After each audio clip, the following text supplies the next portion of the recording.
Hey everyone, Mac is back. Commander series continuing with Tyrion, Sansa, and Soren. So be some interesting commanders today and what their abilities are and how they are affected and how useful they are. So let's get to it. The first commander we're going to start with is Tyrion. He is a free-to-play commander, but he is a commander that takes quite a bit of time to actually finally get to gold. He is going to be awakened soon, I believe, so either maybe at the end of this month or next month, I believe is what the scheduled awakening is for him. So we're going to start with Rebel Leaders, and with Rebel Leaders, he is actually pretty good with them. I have him in a lot of my formations when it comes to Spear Commanders, because he does give a attack buff to all your allies in there for 9 seconds, and it's 2,000 attack buff, which is a nice little bonus that he can do. And he has kind of tanky as well with the 38,000 health. So that 38,000 health is actually really nice to be able to, and then he has defense to go along with that. So he does have some good attributes for him. The Hand of the Queen here, he adds another 45 to all attributes of all allies. So he's just a very good support commander. So when it comes to Rebel Leaders, he's really good, especially when it comes to spears.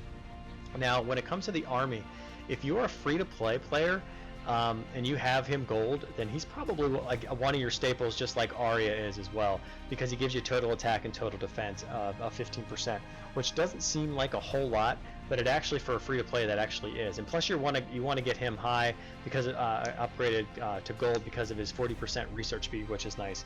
However, that being said, since it does take a while to get him to gold, and you're not going to be needing you'll already have a lot more research speed added to your account before you get him to 40%, so it won't be as a massive boost as you might think it might be, but still, as a free-to-play, he's really good. I'm curious about his awakening. If his awakening is really good, he might be actually good for the mid-spenders as well. And then we go to the tavern.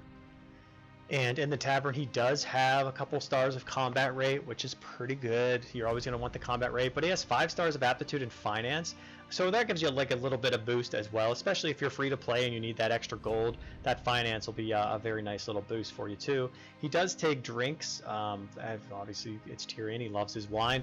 So, and I want to say there's not a ton of commanders that have drinks that you're going to want to upgrade. So I have him upgraded at 55, still working on him, of course, to get him to completely gold, or to level 60 up, sorry. So he is pretty decent in the tavern as well. Now, when it comes to the training grounds, he's not the same as what you would think with a Rebel Leader. So in the training grounds, since he has a very low attack, and his health for a front line at 38,000 wouldn't be enough. And if you're going for a back line, then you're obviously not getting enough attack, or the front line again, not as much defense. Adding the total attack actually helps a little bit, but he's not someone you're going to want to put into your training ground. I don't think I've ever put him in there except for at the very beginning of the game, and even then he's so low on all of his attributes, he probably isn't very good there. The Hear Me Roar, he talked about that, which is a really nice one, especially for the Rebel Leaders. Here, he adds 42 to strategy for 2 of his allies with the highest might every 8 seconds. Again, another very good support. Then you can deal 6,000 extra damage to the target every 8 attacks. That's not really that great because it takes a while to get those 8 attacks off. But then the 45, adding 45 to all attributes for all allies is really nice as well. So in the grand scheme of things, he has some use, but overall there are some drawbacks to his abilities right now until he gets to Awaken, which will be interesting to see what comes of that. And the next commander we're going to talk about is Sansa Stark. And very beginning of the game, Sansa's very, very good. She's you're going to use her to fight in the Weirwood, because she's going to be that healer that you're going to want. And actually, even in the we'll get to that in a minute, I guess, but she's very good for healing. So when you start at the beginning of the game, you're really going to want her for that skill itself. When it comes to Rebel Leaders, you're probably really not going to want her in your formation unless it's the very beginning. If it's the very beginning of the game, you're fighting level 1 Rebel Leaders, and probably not. You could probably put Tyrion, or you could probably put a small tank in there or something. You could actually have her tank well if you wanted to, and then throw in a bunch of hitters, but you're not going to have too many of those attackers in there as well. So for Rebel Leader, she's not really that great at all. When it comes to fighting, she has bow health and bow attack, so if you're a bow commander, then very, very good. And then she has the durability, which you really don't care about. She doesn't have any awakening. Let's go to the tavern. And in the tavern, she has leadership, which is becoming more and more even to combat rate when in the tavern. She takes dessert, which many commanders, covet. So it's very difficult to increase her too much, because you'd be feeding a lot of mouths with just that dessert, so to speak. I do have her at 50 just because of that leadership, and of course the extra bonuses aren't too bad either. And when it comes to the training grounds, she's very, very good at the beginning. Actually, she's very good previous to the release of Simon. Because Simon actually gets his healing off much quicker than Sansa does, but everybody used to have Sansa in there, and if Sansa didn't get her ability off, she was almost worthless because her base attack is not very good. Her health was kind of mediocre, and being at 34,000, and her defense is kind of the same way.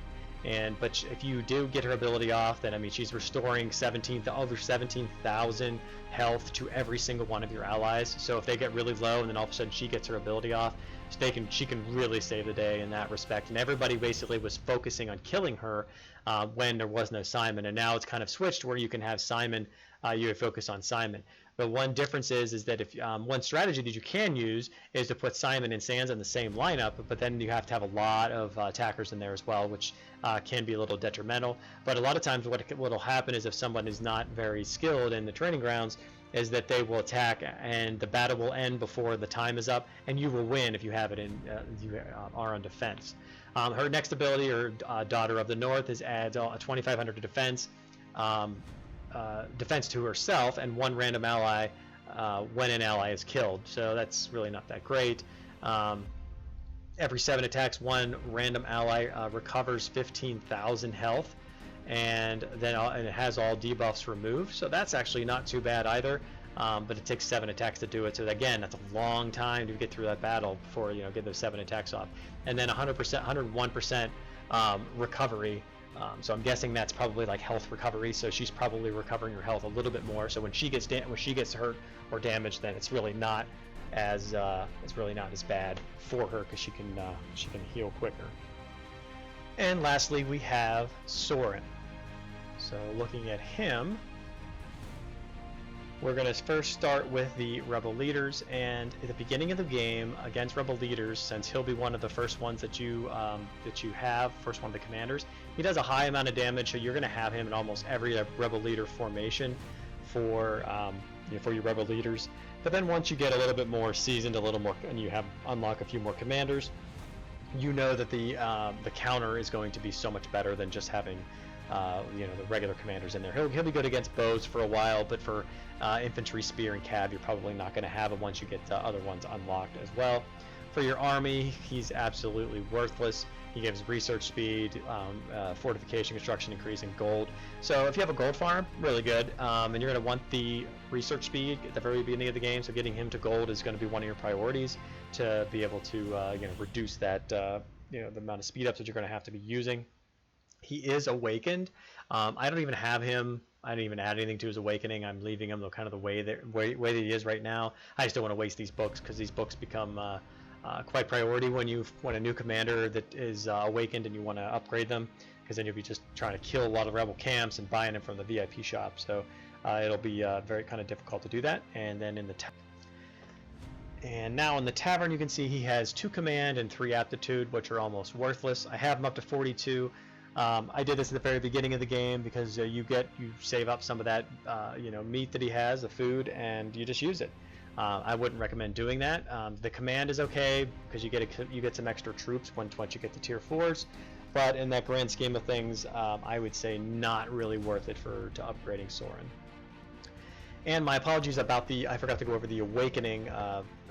the awakening skill, and it obtains 100 extra resources from gathering. So if you do have a farm, he's really good. I use this. I upgraded him very quickly from one of my alt accounts, and I just sent him out to, you know, like a gold if I need extra gold that day or something I need to collect gold, and he goes out in that march with them. You just send him out in the march. Make sure he's not your lord when you do that, because if you do that and they go out and get attacked, you could lose your lord easily that way. So never have Soren as your lord itself.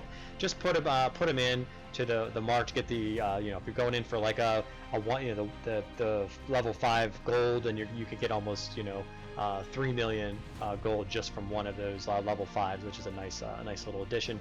His guard skills, I'm sorry, in the training grounds, he's actually pretty good because his attack is so high, his base attack.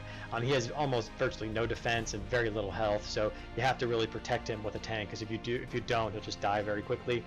In the later stages of the game, you're probably not going to want him in there even if you have him upgraded.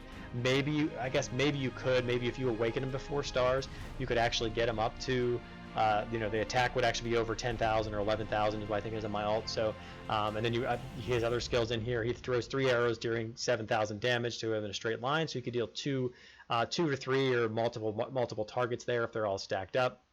And then his attacks have 15% chance of dealing an extra 3,500 damage and reducing heal effects on 2 targets. That's okay, I guess. Nothing too crazy. For evade is actually not very good. Every 8 attacks, because if he's getting attacked, he's just going to die. And then adding another 1,000 onto his base attack. So even here, he's doing 9,000, you know, almost 9,500 damage. So you're talking a pretty good, some decent skills overall. But he has some usefulness. But overall, as a commander, good in the very early stage of the game, but not so good in these latter stages of the game. So that's the last of these 3 commanders. So until next time, Mac out.